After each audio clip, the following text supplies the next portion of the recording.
everyone, and welcome back to Apolla's Odyssey. Tonight, I am not in my studio or my home. I am on the road.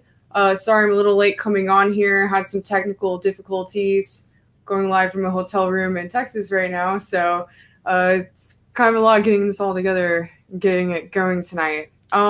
Before I start tonight and bring on our guest, I want to show you all the new products I have up on my shop.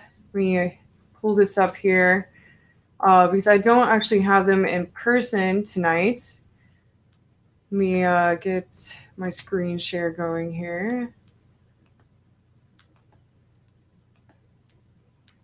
Okay, so if you want to all help fund my show and some future projects I have going on with Apollo's Odyssey, please check out my new Odyssey collection, the new Shaman Spears collection, the Odyssey collection, which is they're all painted with silver staves. And if you don't know what Shaman Spears are, they have copper coils, crystals, magnets, and sand I collect from sacred places around the world.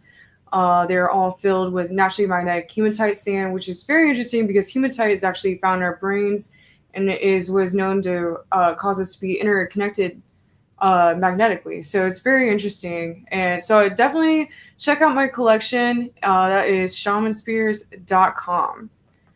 Now let me go ahead and bring my guest on here. Alexis, you there? Hello. Like you are frozen. Maybe that's on my end here. Hello. Okay, you're good. Awesome. Okay. I'm here. Here. Sorry for all the technical difficulties, everyone. All It's a right. little weird going live from not my usual place. So, this is my first time meeting you. It looks like we were at the same event, Camp Disclosure, earlier in the year in August, and I don't believe I met you there, but we will be speaking at Camp Disclosure this August again, but this time in Georgia. So I'm excited to see you there, and it should be a very interesting event. And definitely, everyone, go check out Camp Disclosure. I believe there should be some Facebook groups about it, or just Google it. There'll be a lot of interesting people speaking there this year. It should be really fun. So your topic is space weather. Can you give the audience here a little bio on who you are, your background? I know you have the Ascension Diaries on YouTube, right?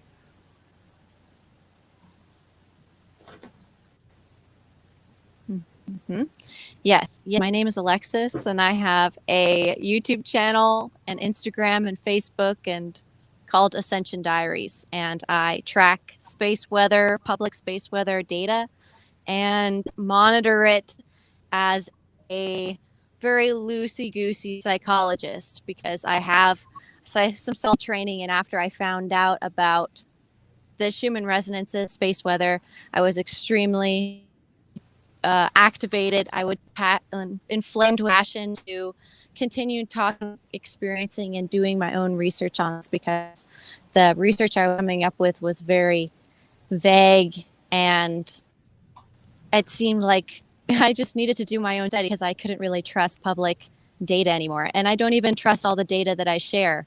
But the patterning of truth comes from the people's actual organic reactions during those times that those publicly reported events happen.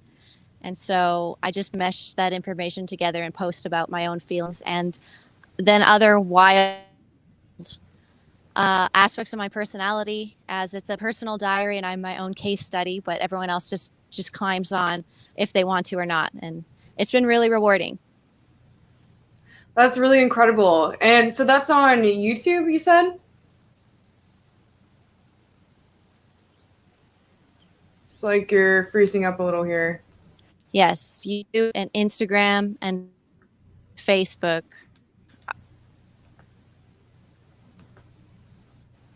Awesome. So, can you give us a little background? What exactly is space weather? I mean, I've heard a lot about about there being sort of this like space dust that's kind of affecting us during this time in where our solar system is moving through the universe. There's this sort of like, some say it's almost like a toxic or like poisonous gas in the universe. Do you have anything to say about that? And I'm interested to know what information you have to share with us.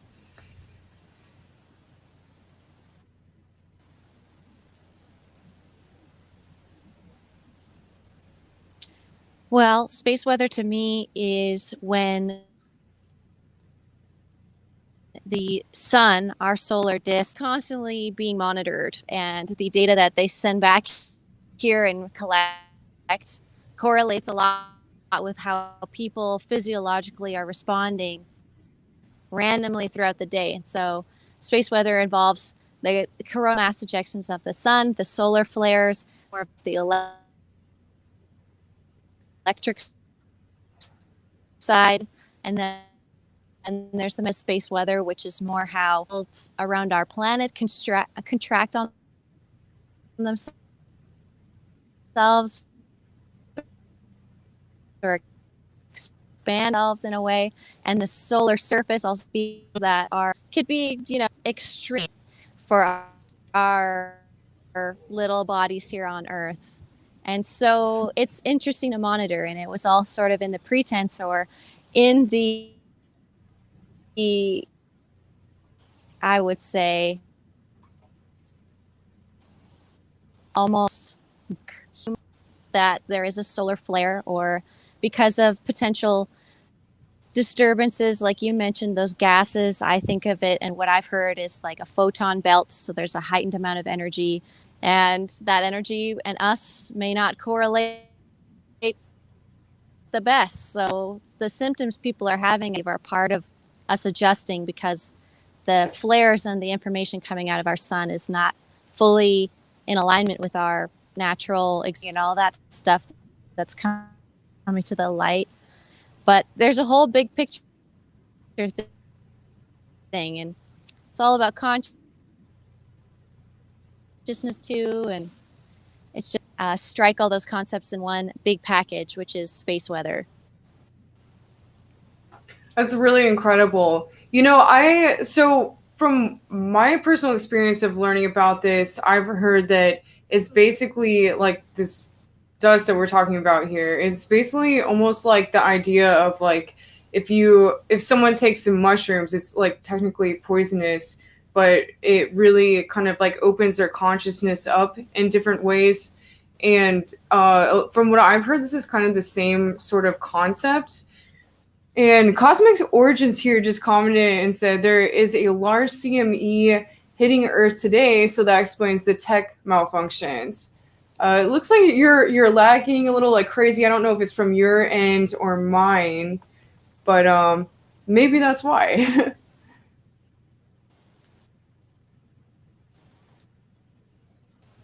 Well, I'll move.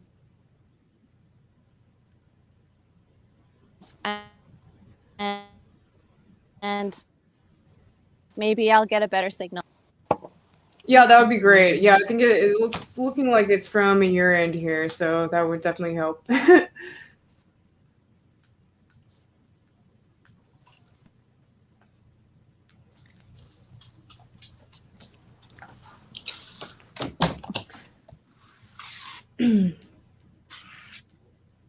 While she's getting situated here, does anyone have any questions for Alexis? Please enter them in the comments.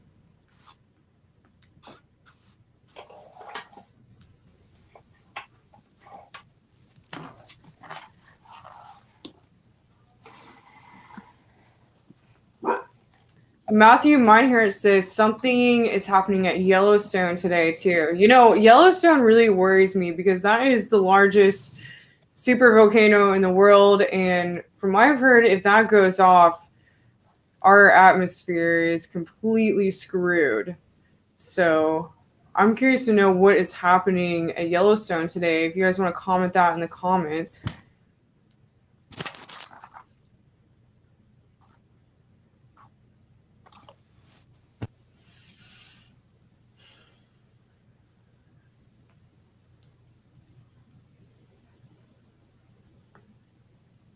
All right. I'm hopefully getting some type of feed through to you now. Yeah, it looks like it's a little better. Do you by any chance have an Ethernet cable you can plug in real quickly?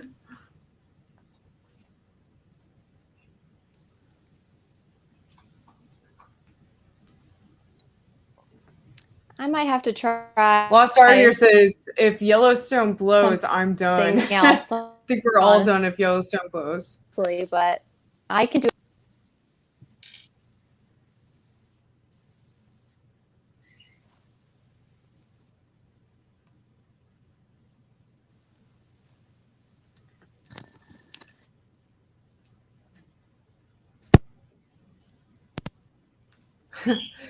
Yeah, sorry everyone. It looks like the solar flares are pretty powerful today. Definitely messing with the technology today.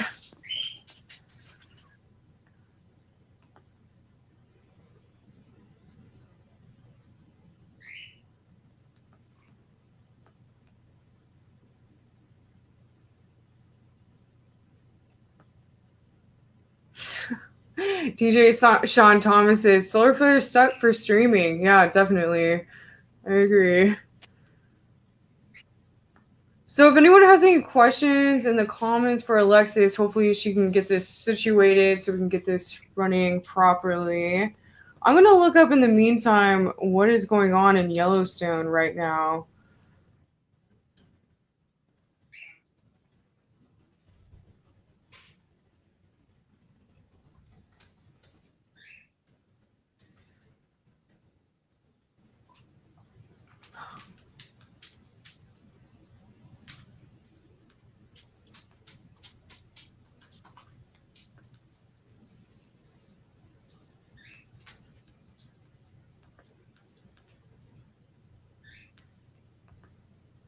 Matthew Meinhardt, if you have what happened in Yellowstone today, please send it. I'm curious to see.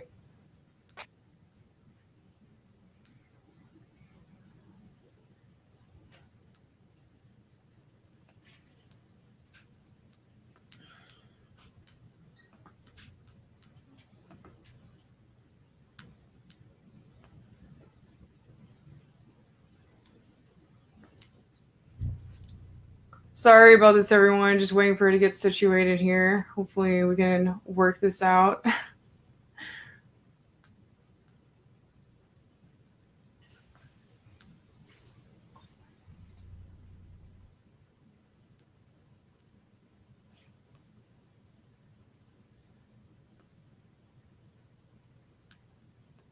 Matthew here says, I saw a mainly Greeley earthquake activity and said a weird signal registered. You know, there's a lot of earthquake activity under Yellowstone just because it's definitely a hot spot for earthquakes happening. And, you know, from what I've heard, scientists have actually been doing a lot to try to release the energy in Yellowstone through drilling underground.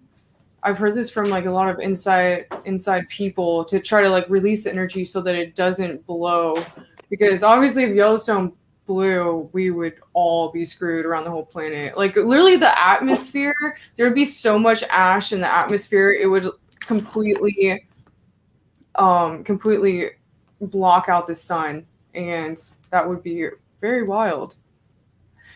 Sorry about the tech issues tonight, you guys. I just went ahead and took her off the stream. If anyone has any questions for me, let me know. Let's hang out. I'm sorry. I'm trying to keep this going here. You know, I'm just kind of hit up the end of this conference here in Texas, and I only really made it to the after party, so that's why I don't really have my normal setup. I didn't have a lot of time to get set up today, so kind of dealing with a weird setup today. Matthew says, what do you know about crop circles? You know, I actually had a really wild experience when it came to my own experience with understanding and finding out more about crop circles. I've always been really attracted to them just because I grew up in the Midwest and there's cornfields for miles and miles all around where I lived growing up. Leon says, I thought you were heading to Illinois. You know, I was in Illinois, I was in Indiana, and now I'm in Texas. It's been quite the journey here. But yeah, so growing up, you know, I had cornfields all around me. So I was always interested in crop circles. But obviously, you know, people say that those mostly happen in England, in that area. But they actually do happen all around the world. And it's just like not as widely known around, you know, in America. It actually does happen in America pretty often. It even happens on beaches, really all over the world. So, but people just don't really look out for it in the Midwest, I think. But, you know, because people aren't normally like flying over the cornfields in certain areas as much. So I think that might be why. In England, that's where it mostly happens. But my experience was, I talk about my paranormal experience a lot of times on the show, but I had a lime green ball of light come down from the sky in the middle of the desert one time. And it just kind of came down and hovered like eye level with me. And it was like this glowing lime green ball of light. And it just kind of like hovered. And then it shot forward and disappeared. And it was definitely probably one of the most wild things I've ever seen. It was probably about the size of a beach ball or a basketball. And after it just shot forward and disappeared, it was really weird because I was thinking a lot about the different symbols that were in crop circles for a while, like after that. I don't know if it was like directly after that or a while later. And I almost wonder if I got some sort of download because later on, I had been making my spears. I started making my shaman spears around that time. And a little while later on, I started painting crop circles on my shaman spears, like right after I had that experience. And so then I really got into the research of what exactly crop circles were, like what information was out about them. And when I started doing the research, I found when I just started watching tons of documentaries about them and reading up on them. And I found out that many people have filmed these balls of light coming down in the cornfields and kind of forming the crop circles. And usually it's like one, sometimes a few, and people have actually caught videos of these balls of light coming down and forming the crop circles in the areas around New England where they're found normally. So it looks like Alexis is back on. Let's see if she has everything worked out now. Hey there. Sorry about that. All good. Were you able to get an Ethernet cable plugged in? Yes, everything is much better now. Awesome. No lag now. Cool. Sorry about that, everyone. Yeah, so, sorry about that. You know, back to what you were saying earlier, I'd love to hear your information. You were kind of cutting out a lot. So maybe if you could just, I don't know, start from the beginning with that. Yes. So space weather, in a way, is mostly just watching the solar activity that's publicly available online. There's these resources and websites that are constantly updating.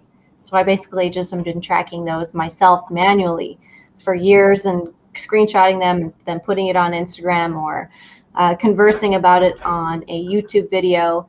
And I still do that. And I'm making videos and content about this space weather all the time and getting feedback from people about what they're going through and what they've experienced, and creating artwork around it, creating community around it, and including also the Schumann Resonance is another hot topic that I do study, and people I feel like do know me for studying, is the Schumann Resonances, which has a whole bunch of esoteric strangeness to it that I've seen like kind of pushed into the community about 3 years ago, kind of started, but I started around 5 years ago doing this. So I kind of started, I remember looking it up and seeing Schumann Resonance, and there wasn't anything on Instagram about it or on Facebook about it. People were posting it on their own, but there was no page, there was no information, there was no one tracking it publicly. And so I was part of the pioneering group, I feel like, of getting that more of a public conversation, was tracking the Schumann Resonances in correlation to the psychology, because of the Schumann Resonances similarity to our brain wave potential. So our brains resonate amongst these frequencies very easily, and different brainwave states. So it's a part of, and NASA did talk about it on their website, that it is a part of, you know, what we need. And then there's some rumors, I don't even know where the real source is, that they basically have to have it in the space station. They have to have the Schumann Resonances and that particular geometry of frequency like playing, so that our brainwave frequencies don't go all weird and just kind of float away. It's like the structure that our brainwaves live in is what I've sort of picked up from all of this. So having a psychology background, it was really interesting to me to apply that to my life, because my brain, I knew, was not working properly, and it hadn't most of my life. And we were talking about psychedelics slightly there, but that was a major precursor, and that is another thing that I study along with this. And I have the space weather of the solar flares and the CMEs and the Schumann resonances from Italy and Russia and the Ukraine and all these locations. There's data everywhere. So I've just been nerding out over this data for years, and I've become a decent library of this, and kind of keeping the middle ground between esoteric and scientific, because as a Libra, I think that's just what I'm naturally designed to do for this particular topic, which I think is something I think should be on the news every day. It's something important that is not being told regularly to people. It's like the wind or the temperature of the day. You need to know the weather. It's a part of our weather now, the CMEs and the solar flares and all that. And the solar cycle is speeding up. It's amping up, solar cycle 25. I'm hearing it at least on the public, scientifically like accredited websites and places where they publish articles and data and so on, and magazines or whatever. And solar cycle 25 is starting. So solar phenomena are going to become even more popular in the collective consciousness. So I'm grateful to have sort of understood and been learning for a while now what the heck this is, and kind of continuing a study and holding some, like, I would say, intellectual ground in that argument and in that particular expansion, because there's a lot of weird, I don't know, there's like weird stuff that people also talk about. There's a fear that people are whittling into the narrative about space weather. And I'm noticing that online, and some of my friends joke about it, because really what can you do but other than laugh and just hope that you don't get consumed by fear about, you know, some potential solar explosion or whatever. It's more so in a way to connect us in a way, knowing that, you know, something could pop off the sun right now, and in 8 minutes we could all be dead. And it's like, okay, and that kind of releases you a little bit about how you live your life. It's a liberating thing as well. Psychologically, it's like, okay, well, life is extremely precious, and you should take every single minute of it and appreciate it. And so the expansion of awareness that I've gotten from making this study is why I call it Ascension Diaries, because it's like my consciousness is expanding so much from engaging with this topic. And so I'm glad to share it with you and your audience, and like at the conferences, and I'm friends with all these people. I tell them about all this stuff. They're always messaging me like, Alexis, what's the space weather like? And I'm constantly uploading and making sure that I'm making content about this. And it's only just picking up in interest, and my responsibility is only getting more dense in the community. So it's not getting less relevant, which was the goal, to figure out if I studied this intensively, would it get stupider or would it get more interesting? And so far, we're definitely going in the interesting direction. You know, you mentioned earlier about the Schumann resonance affecting brainwaves. I actually read a book on this one time, which was really interesting. It was called The Wayseers by Garrett John Laporto. Okay. And this book, have you read it before? No, but I'm going to look it up. Okay, so it's really interesting, because really what it's about is like people that have like ADD, ADHD, Yeah. or bipolar disorders. Most people, primarily, like I believe it's like 85% of the population think in primarily beta brainwave state. And we all think in these different brainwave states, you know, throughout the day. But most people primarily during the day, like in their regular functioning life, they run on primarily beta brainwave state.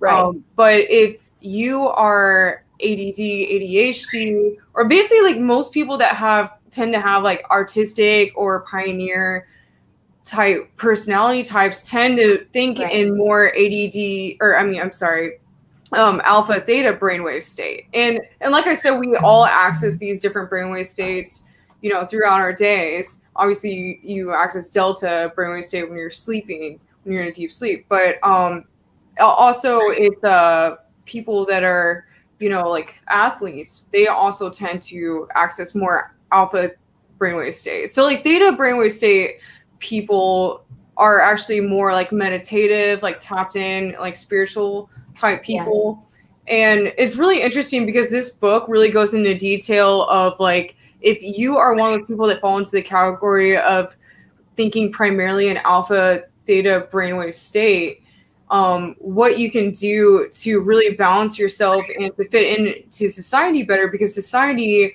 tends to only kind of be geared towards people who think in primarily beta brainwave state. And what was interesting is said in there that at one point that the Schumann resonance, runs at 8 hertz.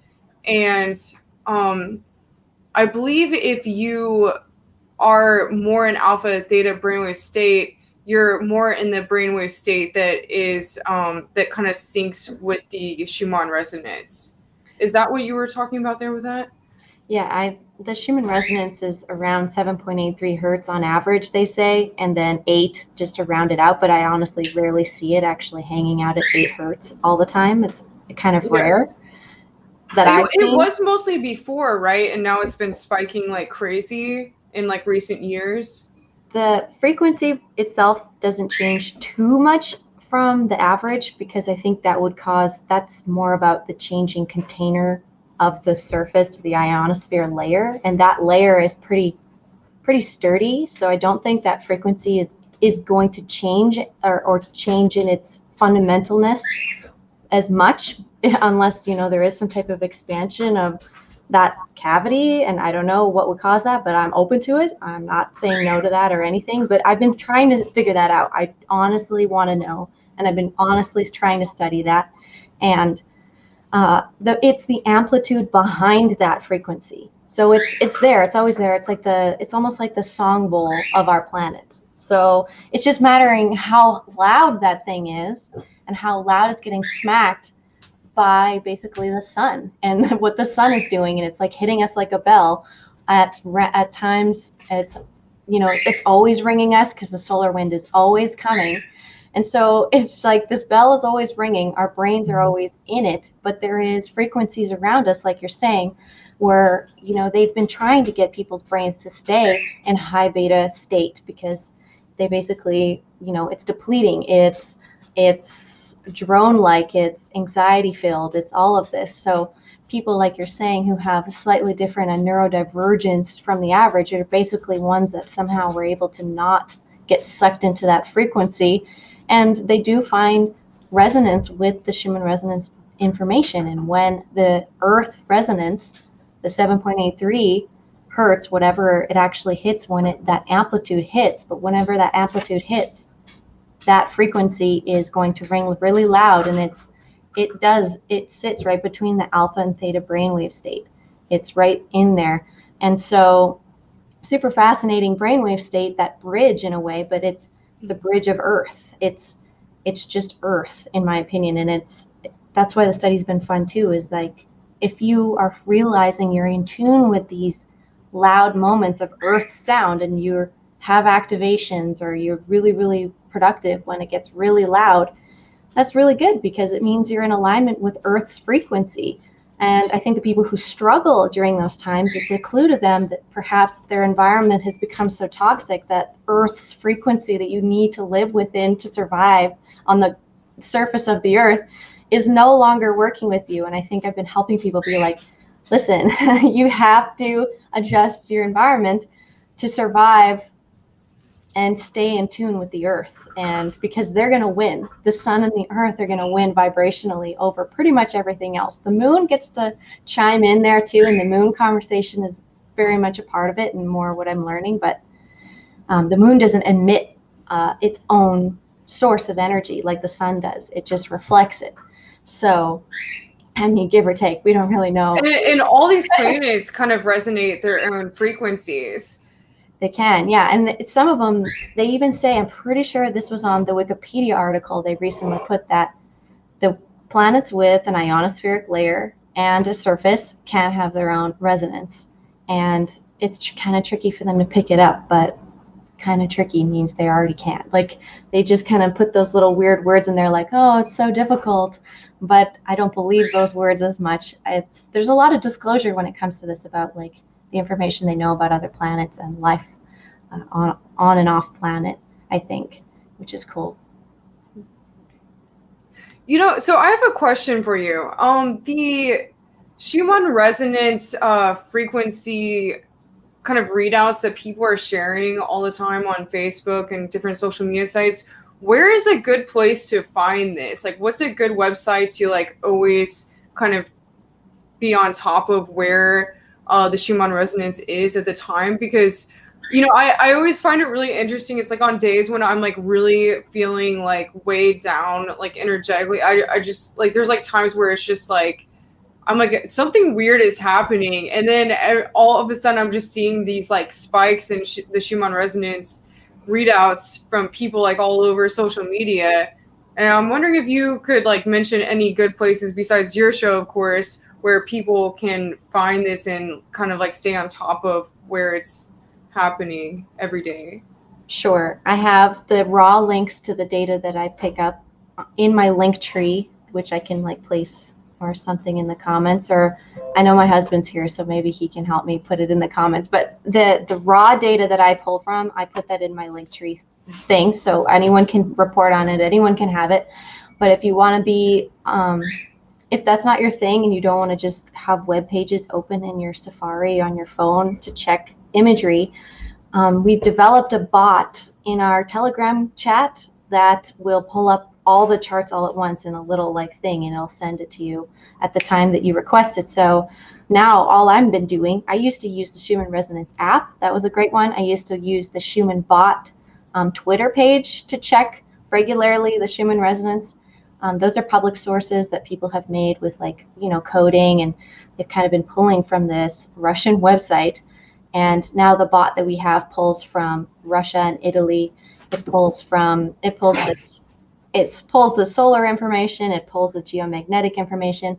All the stuff I had to report on and chunk all together is now just like ding, and it just pops up for you in the chat. It makes my life like a billion times easier. And I prayed for this thing to happen. I was like, please, I need something easier to like report this stuff, because it's tedious to collect all that data all the time. So now it's cool that that's all there, and then people respond to it. And so that's another recommendation. That's in my link tree also. So I'm making resources. There's also the raw resources. You can take it and make your own content, because that's what people are doing now. And it's whatever. Like the Schumann resonance is super simple. When you see, or all of the graphs, whenever you see bright reds or brightness, and that timing that happens, just know that something's probably going to happen to you or has happened to you during that time, and just reflect on what that was. And just kind of start keeping track. And that's how you use a biofeedback technique to become more conscious about your behaviors, about your experience, about your medications, about your tendencies that you're trying to expand from, about your diets, about your children, your pets. Like, it gives another layer of awareness that I'm so grateful to have been able to illuminate for people. Like, it's such an awesome job. I'm really grateful for what I do all the time. Matthew Meinhardt says, have you ever seen the sun discharging electricity? Sure.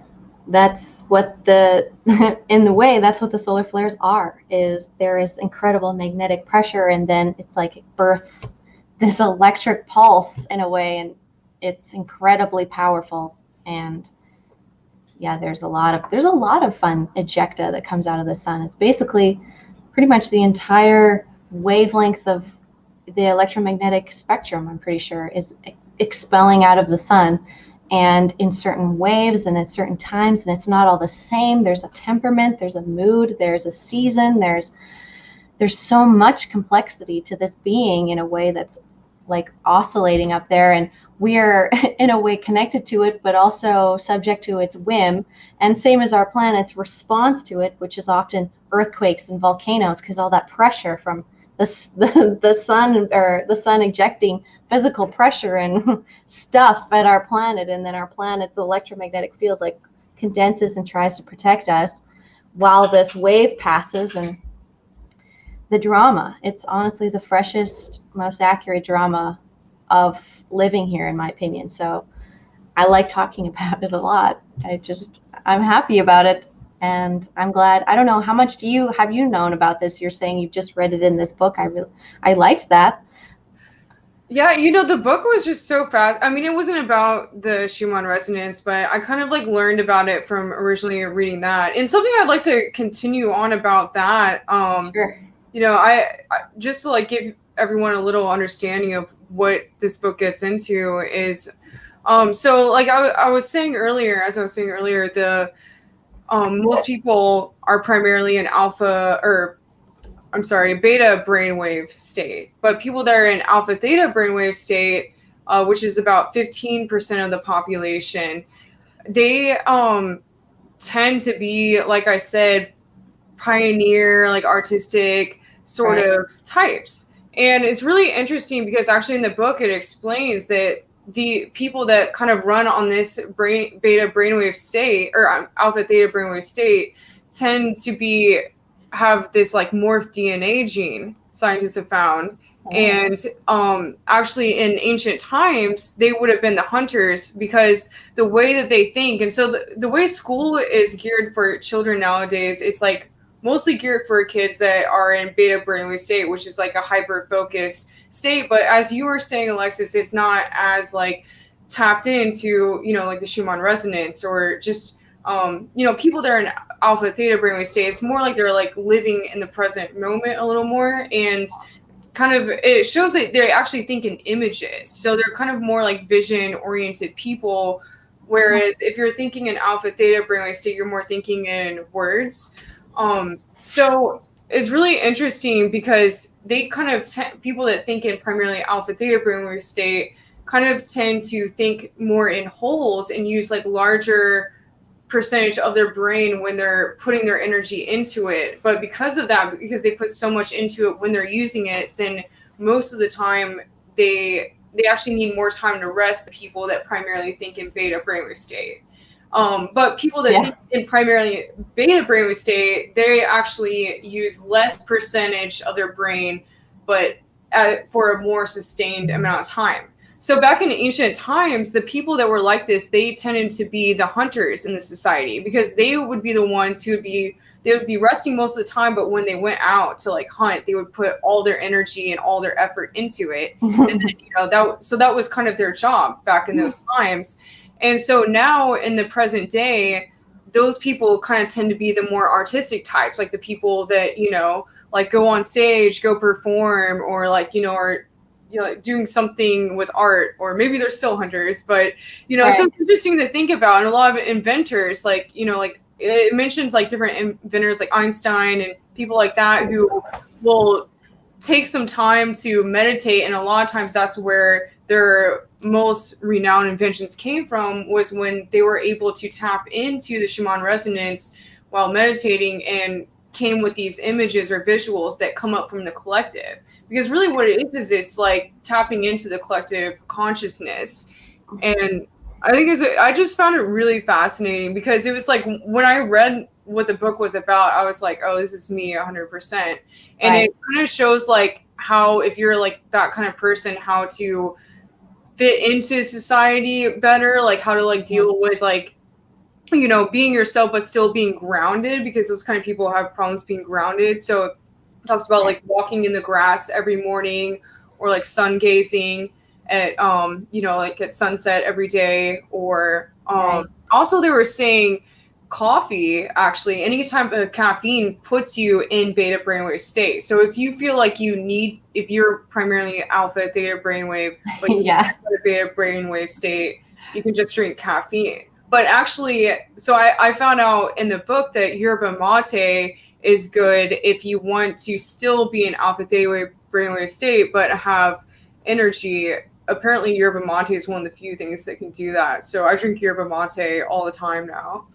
Nice. I think my husband and I have had that conversation too. But yerba mate, it still makes me like all tweaky compared. It does a little. Very powerful stuff. It's actually from the holly tree in South America, and there's this crazy story about it where believe it's the Amazons, they say that there was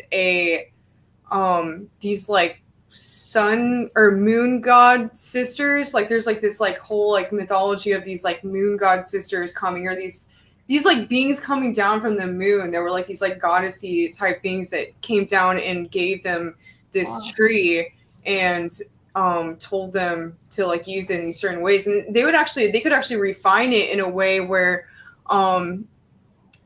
I guess they would like cook it in a way. I'm not sure what the word I'm looking for is, like not refine, but they would like make it so that they would somehow do something with the potency of it to where it could actually be used as a very powerful psychedelic, almost like I can believe that for sure.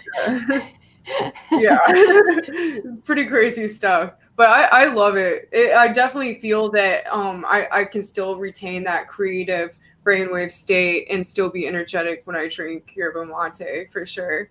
Maybe I should have some after this and see what happens. Definitely, but not before bed. It's not good before bed. It'll keep you up all night. I always make that mistake all the time.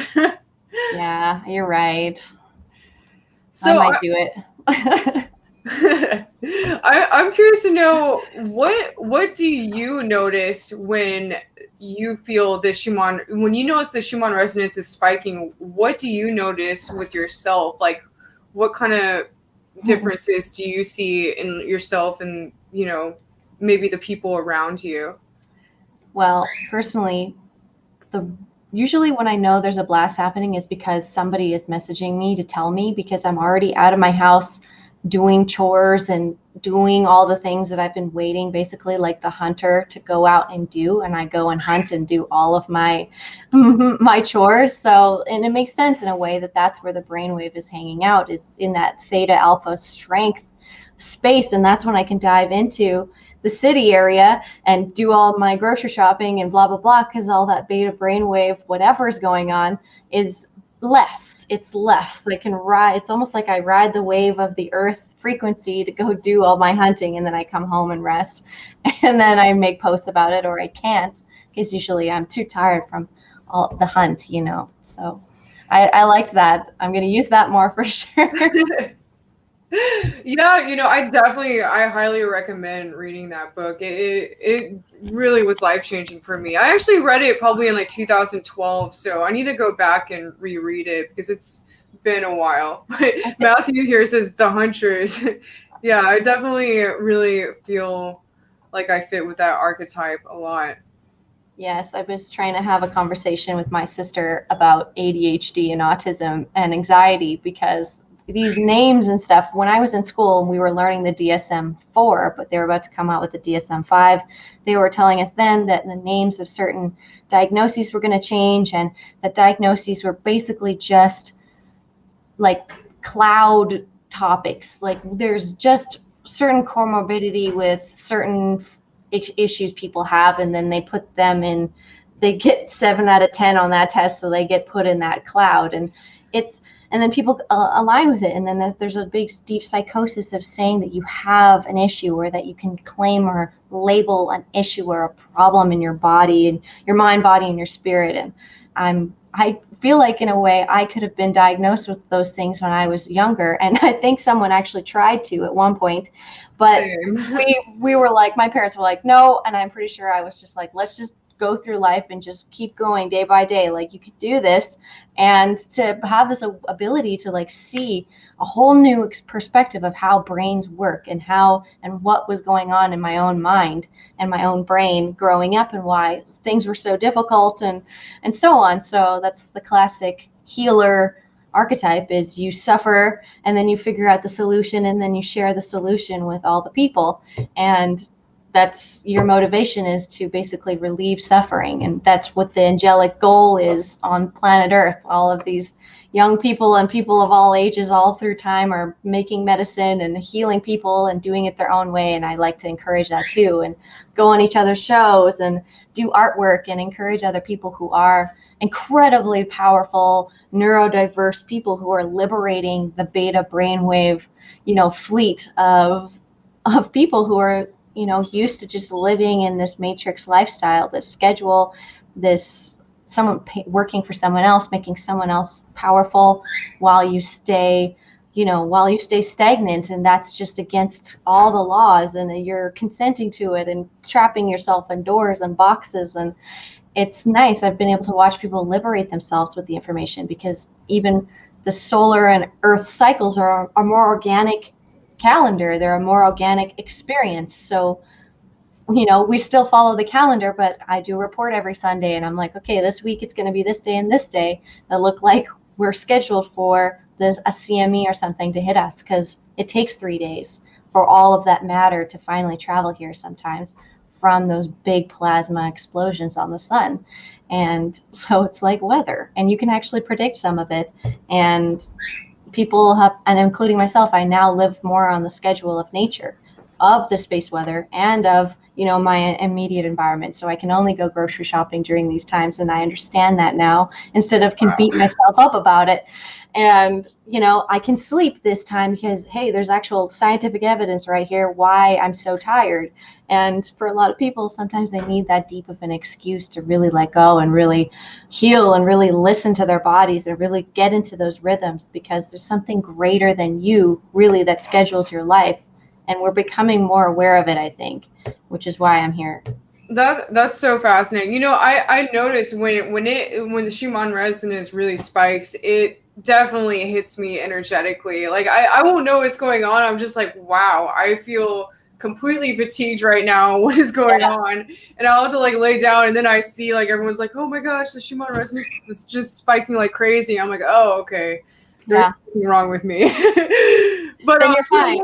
What you were saying about people that have ADD, ADHD, I forgot to mention earlier, like, that's what a lot of what this book gets into. And it's I like it was saying is those people, like, they really is not a problem, and they're being like labeled, like you were saying, they're being labeled because they just think in a different brainwave state than most people tend to think in. But really, in a lot of ways, it's a gift in many ways. And a lot of people like to say ADD, ADHD, attention dialed into higher dimension. None of these things are actually problems. The reason why it's quote unquote a problem is because the way the school system is, they diagnose these kids when they're at school because they can't pay attention. But the reason why they can't pay attention is because they're thinking in wholes, and they're not just in like beta brainwave state. It's kind of like memorizing something really fast, then being able to spit it out, and then not being able to remember it and retain it like later down the road. And people that think in alpha theta brainwave state, they are really tapped in and thinking in wholes all the time. But then, they're kind of more slow to like come to an answer with things. And, they kind of need a lot of time to be more hands-on and like doing things, because they're more present instead of like hyper focused. And so like really, I actually do a presentation on solutions for humanity, which I'm going to be giving at Camp Disclosure. And I get into this in a large portion of the presentation. And I really feel that the school system, they should really have education that's geared towards children that are like this, because they don't have any problems. Like really, a lot of these people tend to be the most gifted, like successful people in society later on down the road, once they like, realize how to work with the abilities they have. But even bipolar disorder, I dated someone at one time who was diagnosed with bipolar disorder, and I noticed with him and with many other people I know that have had it, that they actually and it's so funny, because I came to this conclusion, and then I ended up reading it in the book later, but they actually tend to be psychic. And I really feel that what they're getting is, a lot of times it's like they'll get like kind of like anxious and weird about things and like snap. And I noticed with a person that I dated before who was like that he would just kind of, it was weird. He would just like, if we were like at like a party, like underage, and like the cops were going to come, like this happened like once or twice, like the cops were about to come to a party when we were like drinking underage with some friends. And he was like, we need to leave right now. And we're all like, why? Like, what's wrong? And he just like got up. He's like, we have to leave. And we left. And then like the cops like busted this party. Or like another time he said that his mom was coming down the road to like tell him something. and she wasn't supposed to get off work till way later. And all of a sudden his mom comes driving down the road and is like, hey, your dad just had a heart attack, get in the car. And it was just like, it was weird because it was like he would just kind of like blurt things out and he wouldn't know where it came from. But he was only like that when he wasn't taking his medicine. When he took his medicine, he'd be fine. But then at the same time, it was like I could tell it was just like, you know, like all of his senses were like dampened and he wasn't like, you know, he wasn't himself, and it was kind of sad, really. So I think that's, you know, I honestly have noticed that, to me it seems that people that are bipolar are actually they tend to be very psychic. And I think the things that come up with them are things that they sense are going to happen that they get worried about. Yes, I understand that they have a heightened like ability to begin getting extremely anxious about something before everyone else. Yeah. I get that. And honestly, I meet a lot of people like that through this work too, other hypersensitive people. And they all have their sensitivity, and sometimes they struggle with physiological pain and suffering, and they need minerals and they need to replenish more than others maybe. But then they also have abilities. A lot of them have abilities. A lot of them are psychics. A lot of them are astrologers. A lot of them are, you know, telepaths. A lot of them are very hyper intuitive people. I feel like I've surrounded myself by reporting on this with people who also have abilities like myself. And I also identify with having psychic abilities.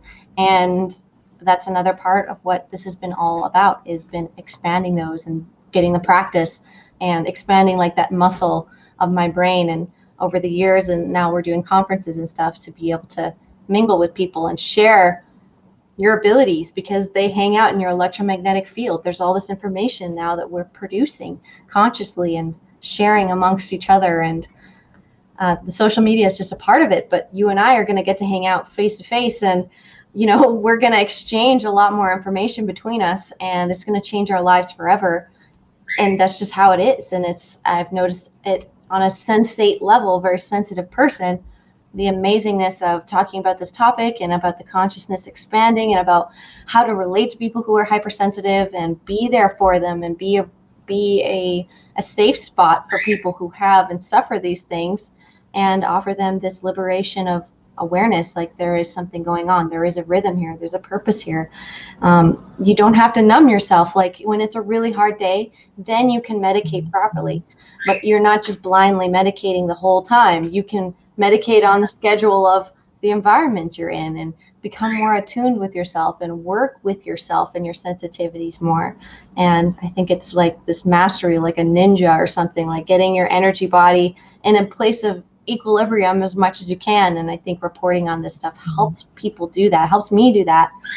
And yeah, meeting and talking to psychic people. Lucid dreamers is another big one that really show up for this topic, is people who, you know, have incredibly lucid dreams, who are doing incredibly powerful things in the narrative of the world in their dream time. And they come talk to me, and it's usually during these heightened weather moments that they go to sleep and their brainwaves take them off all of a sudden into these incredible states when these frequencies are being amplified, and you know, they're just jumping into some other dimension of frequency for a while there and coming back with all this crazy information. And it's pretty cool. I like to call it like surfing, and I'm monitoring the waves, and where you can choose and figure out how to surf them better and better with the practice. You know, I've heard that from some sources, and I don't know if this is true or not, that when this energy really starts hitting us that we talked about earlier, I forget what, I don't know, I always call it the space dust. I forget what you said it was called. I don't know what the exact term for it is, but some people affect them in a way where their consciousness will like raise, and they will, like, you know, kind of go more into like ascension consciousness. But some people, it will affect them in a negative way, and it's like it will like bring out the more negative aspects of them, and they'll kind of you know, feed off of that, whereas some people will just kind of sort of start ascending consciously. Do you know if that's true. I mean, I've heard that from different people, so I'm curious to know what you think of that. Yeah, there's the shadow work is a part of it, and that spiritual term has really woven itself into this conversation too. When when there's a lot of light or amplified energy in our environment, things that aren't fully in alignment in our own energy or a magnetic field or whatever, it's going to get amplified as well. And then sometimes just people have outbursts and so on to release this stuff. How it translates out of us depends on, I think, how it implanted or it came into our field in the beginning. And it could have been a thought that you made about yourself when you were a child because a pattern started repeating and you were like, then you made a conclusion, and that's how you started treating people the rest of your life. And it's stuff like that that's pulling out from deep within you, and these programs that you've actually programmed yourself that aren't helpful, that separate yourself from the light, from the oneness, from compassion, from empathy. All those things seem to be massaged out of us more when there's more light literally shooting at our planet. So it does get esoteric, but it continues to be scientific, and that's where the mesh, I think the merge of those two things are always there. It's just the scientific isn't a way to like logically explain the movement of goop around us and like light and magnetic fields and stuff. And we figured out a language to share about it, but it's still tough sometimes to explain all the things. And a lot of the stuff I've begun studying or continue to study, I've seen clairvoyantly in my third eye, and I've been shown in my dreams as well. And I've moved along this path in a spiritual way to understand what the heck's going on too, and try and get an even more logical explanation. And so it's been a very intensive and personal process for me. So it's nice to get to talk about it, but it also is a little bit, it's a lot to put on my own plate to continue teaching about such an incredibly humongous topic when I don't even have the full background of this information. Like I don't have the training in this. I've had to self-teach myself all this stuff. And I definitely get self-conscious about that because this was all about me not understanding and trying to figure it out and like coercing people, like being like, come over here and tell me the truth. Like, come on, scientists, come on, smarter than me people. There's people smarter than me everywhere. I was well aware of that all through school. So like, come on, like, give me the answers for this. If it's so easy, if it's so planetary, like, why is this such a weirdly shrouded topic? And it just never seemed to come to me. It never seemed to. So I had to keep pushing. And I'm just going to keep doing it until, I don't know, somebody out of the Russian Tomsk station that I've been looking at and reporting on just shows up at, a conference and just is like, here's actually what we're doing. And she's almost right or whatever. But I would keep waiting for somebody to check me on what I'm doing. And I'm not trying to lead people astray, especially in any type of spiritual way, because I've been noticing that's actually happening a lot.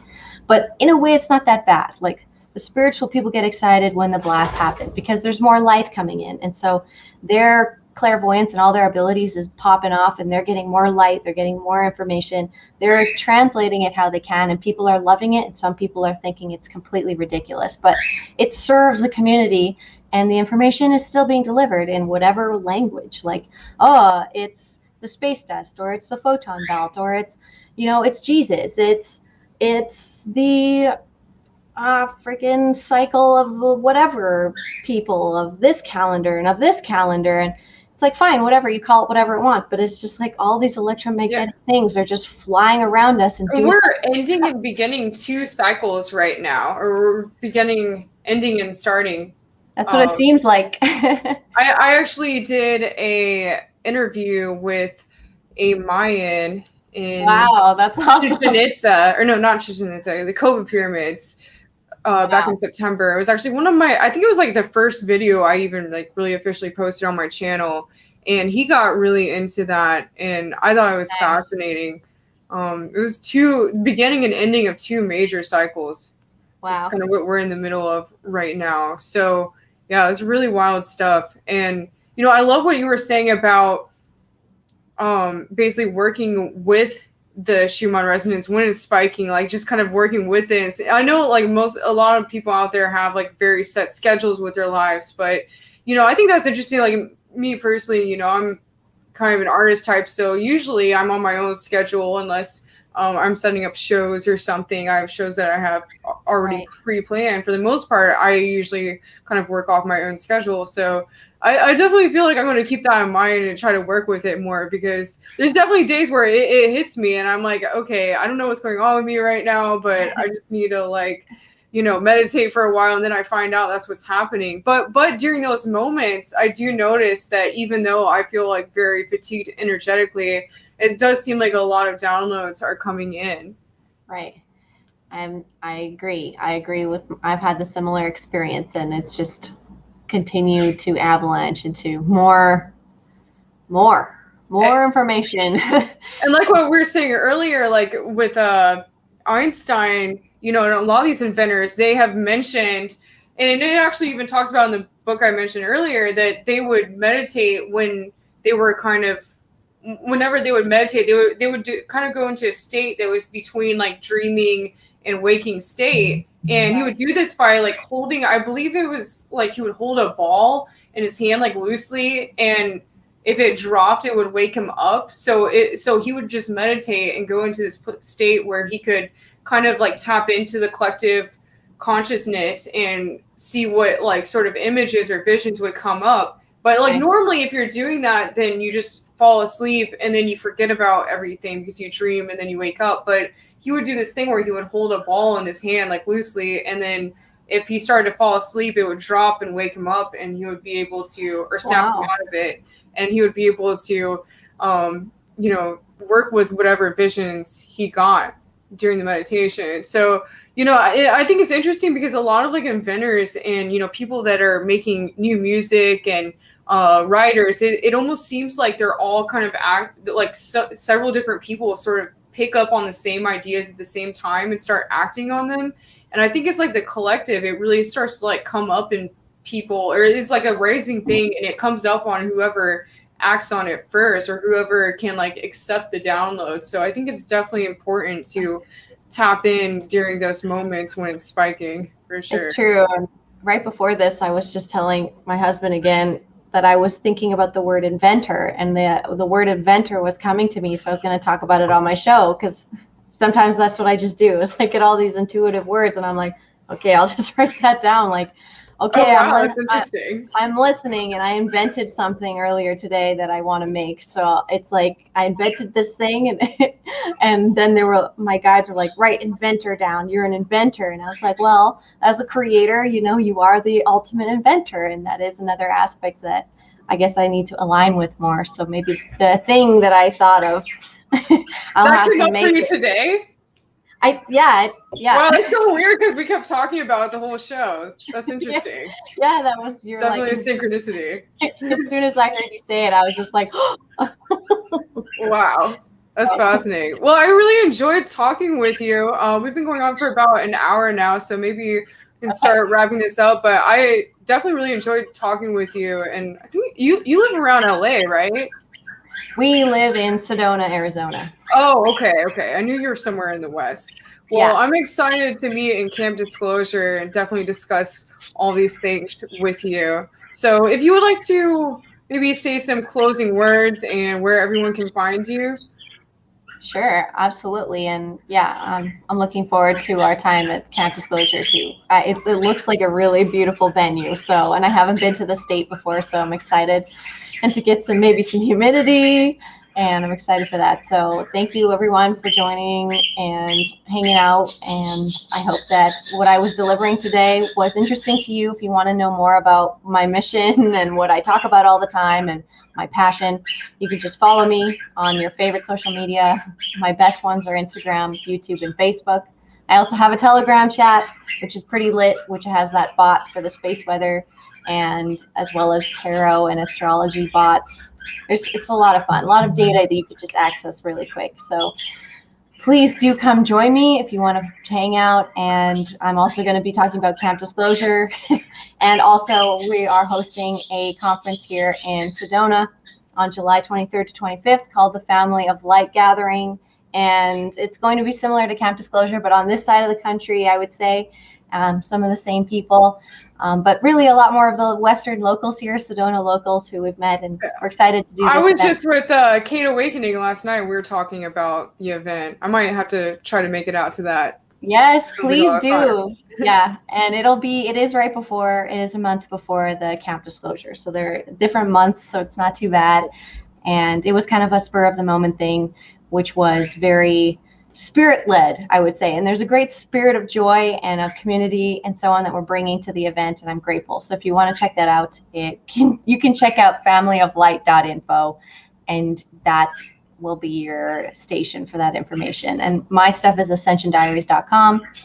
And I love you all very much. I work very hard reporting space weather. So if you want to know more, I'm going to be doing it all the time and for a while. So I'm grateful that you know me a bit better now, and because it's my passion. Like I nerd out about this. If well, you know thank this you for about doing what you do. I don't really know anyone else who's doing what you're doing, so that's really awesome. I'm definitely going to have to follow everything you're doing and subscribe. Thank you. So I can stay caught up on what's happening with the Schumann Resonance. Yes, I'll take care of you. Thank you so much. Also, for the viewers here who want to know about the book I mentioned earlier in the show, I just commented in the chat, but it's The Wayseers by Garrett John Laporto. And if you want to look at a little trailer about the book, look up The Wayseer Manifesto on YouTube. It's very interesting because it kind of gives this video that kind of it kind of pulls you in. It's actually like what brought me to figuring out what the book was about, because I'm like, what is this? And it really kind of calls to people who have that brainwave state. So thanks for everyone for tuning in tonight. Sorry about the technical difficulties at the beginning here, but I really enjoyed this show. It was amazing talking with you, Alexis. So until next time, also on Thursday, my original guest I had on, it canceled. So I believe I'll be just kind of going over some UFO disclosure kind of topics. So stay tuned for that. That'll be at 5 p.m. Pacific on Thursday. So until next time on Apollo's Odyssey, over and out. Nice. Bye, everyone.